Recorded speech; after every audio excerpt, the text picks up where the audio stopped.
Kumpiyansa si Pangulong Ferdinand Marcos Jr. na hihimas ng rehas sa Christmas ang mga individual na nasampahan na ng kaso kaugnay sa flood control corruption.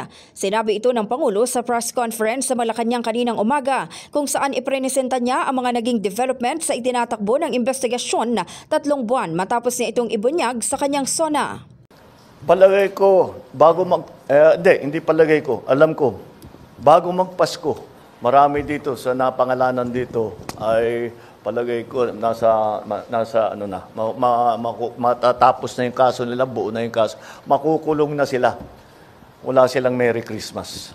Before Christmas, makukulong na sila. Batay sa ipinakitang datos ng Pangulo, 3 kontraktor ang sinampahan na ng reklamong kriminal ng Department of Public Works and Highways sa Office of the Ombudsman. Kabilang dito ang St. Timothy Construction na mag-asawang Diskaya, Wawaw Builders at ang Sims Construction Trading. 25 naman ang inareklamo ng Independent Commission for Infrastructure sa Ombudsman, kasama ang mga opisyal ng DPWH Bulacan 1st District Engineering Office na sina Henry Alcantara at Bryce Hernandez at ilang kontraktor gaya ng mag-asawang Curly at Sara Diskaya. Inirekomenda rin ng ICI na masampahan ng kasong kriminal at administratibo ang 37 individual, kabilang ang ilang dating DPWH officials, contractors at mga mambabatas gaya ni Senator Joel Villanueva at Senator Jinggoy Estrada, dating Congressman Zaldico, dating DPWH Secretary Manny Bonoan at iba pa. At ito yung aking mga nabanggit ngayon ay ang magiging resulta dito sa ating pag-focus, pagbigay ng pansin dito sa 3. Unang-una, mapapanagot ang mga kasama rito, mga kasabwat dito sa korupsyon. Pangalawa, maibabawi ng gobyerno ang pera na ninakaw nila. Pangatlo, na gumawa tayo ng reforma para lahat na itong klaseng korupsyon na ganito ay hindi na mauulit.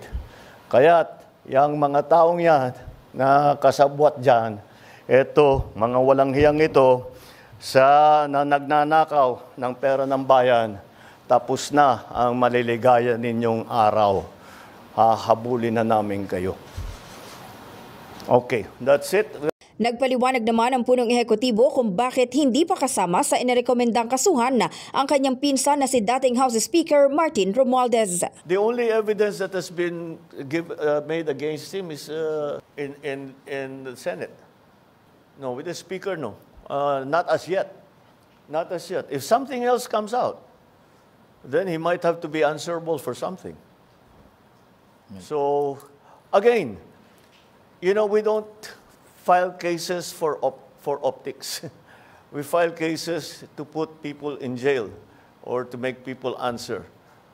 I know that there are many suggestions of who else we should file cases against. Well, we're fine with that. Provide us the evidence and we will file cases against them. Maliban sa pagsasampa ng kaso, tiniyak ni Pangulong Marcos na babawiin ang pamahalaan sa mga sangkot sa anomalya ang kanilang ninakaw sa kaban ng bayan. In the heart of changing lives, ako si Brigada Maricar Sargan ng 105.1 Brigada News FM Manila, The Music and News Authority.